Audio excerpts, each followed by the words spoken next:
તો સુરેન્દ્રનગરમાં જમીન એને કૌભાંડ મામલે ઈડી દ્વારા કાર્યવાહી કરવામાં આવી રહી છે। પૂર્વ કલેક્ટર ડોક્ટર રાજેન્દ્ર પટેલની પૂછપરછ હાથ ધરવામાં આવી છે। સુરેન્દ્રનગરના સરકારી નિવાસસ્થાને પૂછપરછ કરવામાં આવી રહી છે। મોડી રાતથી જ વહેલી સવાર સુધી ઈડીની 3 ટીમ દ્વારા તપાસ કરવામાં આવી। સરકારી નિવાસસ્થાનેથી સોનું ચાંદી કબજે કર્યાની પણ ચર્ચાઓ છે।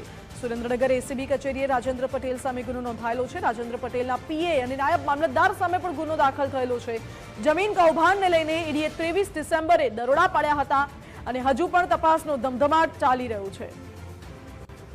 મહત્વપૂર્ણ છે કે આઈડીના દરોડામાં 100 થી વધુ દસ્તાવેજો મળી આવ્યા હતા। આ સાથે જ જે નાયબ મામલતદાર છે તેમના ઘરેથી 67 લાખ રૂપિયા જેટલા રોકડા રકમ પણ મળી આવી હતી અને કલેક્ટરની શું ભૂમિકા છે એને લઈને પણ તપાસ કરવામાં આવી। આ સાથે જ અન્ય સ્ટાફ છે કલેક્ટર કચેરીનો, કલેક્ટરના પીએ સહિત તેમની સામે પણ તપાસનો ધમધમાટ ચલાવવામાં આવી રહ્યો છે અને એસીબીએ રાજેન્દ્ર પટેલ સામે ગુનો નોંધાવેલો છે એટલે એ દિશામાં પણ તપાસ ચાલી રહી છે। હવે પૂર્વ કલેક્ટર છે રાજેન્દ્ર પટેલ, કારણ કે તેમની તાત્કાલિક અસરથી બદલી કરી દેવામાં આવી હતી એટલે રાજેન્દ્ર પટેલ સામે પણ અત્યારે તપાસનો ધમધમાટ ચાલી રહ્યો છે। આ સિવાય જે નાયબ મામલતદાર છે, નાયબ મામલતદારની એ સમયે ધરપકડ કરી લેવામાં આવી હતી, તેમના વિરુદ્ધ પણ પૂછપરછ કરવામાં આવી રહી છે। જો કે વધુ જાણકારી આપી રહ્યા છે સંવાદદાતા વિરેન ડાંગરેચા। વિરેન, હજુ પણ ઈડીની ટીમ દ્વારા તપાસ કરવામાં આવી રહી છે, ગત મોડી રાતથી તપાસ ચાલી રહી છે, કલેક્ટરની પૂછપરછ ચાલી રહી છે, શું અપડેટ્સ અત્યારે મળી રહી છે?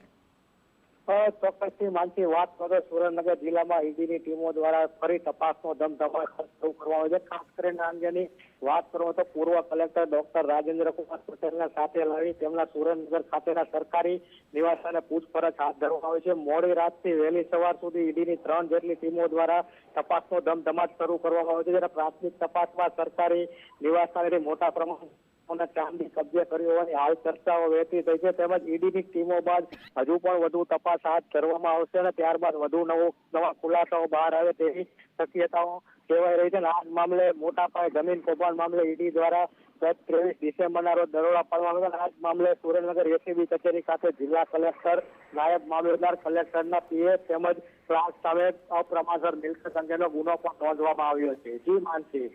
જી વિરેન, આભાર.